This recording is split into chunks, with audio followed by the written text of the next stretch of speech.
Welcome to Gun News in 5 minutes or less, where we will talk about events and happenings in the gun industry, ammunition pricing and so forth, politics related to firearms, personalities, new releases on the market, and anything else I can fit in. This is brought to you by Dr. Drake 63. So, just what the hell happened to the National Rifle Association? The oldest pro 2A rights gun organization in the country, for years, integral in training our youth in shooting sports and safety, involved with police organizations, as well as representing the Second Amendment and gun owners on Capitol Hill. Of course, we all loved it when this guy talked about out of my cold, dead hands. The organization is supposed to represent the interest of hunters as well as shooters of all types, regardless of the type of firearm that they like to shoot. The N.R.A. has also been involved in authoring anti-firearms legislation. Recently, we know about their position with the bump stock ban. Not only that, but they sell their membership list to partners, and if you're an N.R.A. member, you definitely know what junk mail is all about.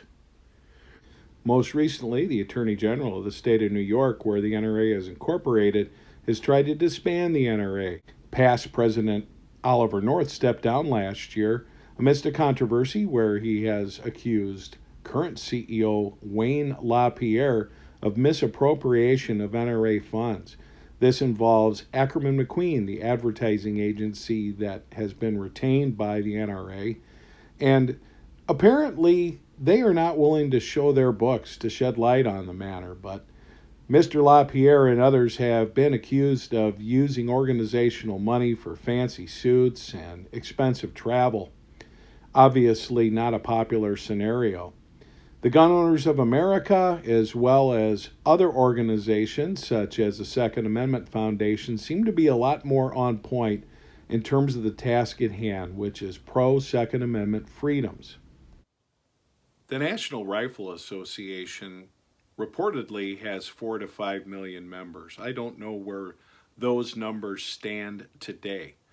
But clearly, in terms of their size, they are the largest pro-gun rights organization that's in existence. So despite their wayward ways and issues that they're currently dealing with and a lot of disgruntled members, they still have the largest amount of power in terms of what they could do. But will they do it?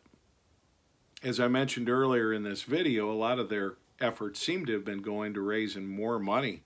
And during my years of membership, I can't tell you how many pieces of mail I received to various partners that they sold their mailing list to. And I never really liked that too much. I can figure out how to get insurance and things like that on my own. To find out that there's alleged misappropriation of funds really concerns me. And quite frankly, I've decided not to re-up my membership until we can see what this organization wants to become. As mentioned earlier in this video, there's a number of organizations out there right now that seem to be a lot more committed to the fight. What will happen with the N.R.A. in the future, I don't know. From a name recognition standpoint, the so-called gun control advocates are very, very keenly aware of the N.R.A. and constantly mention them as the largest target. People are just simply trying to see them fail so that their agendas will succeed.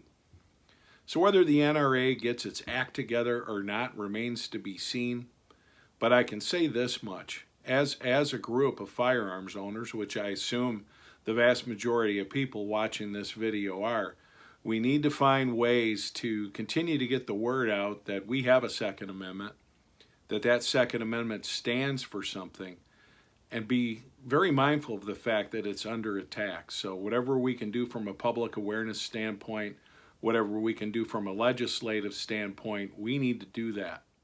And this has been Gun News in 5 minutes or less. Thanks for watching. Please click and subscribe for future editions.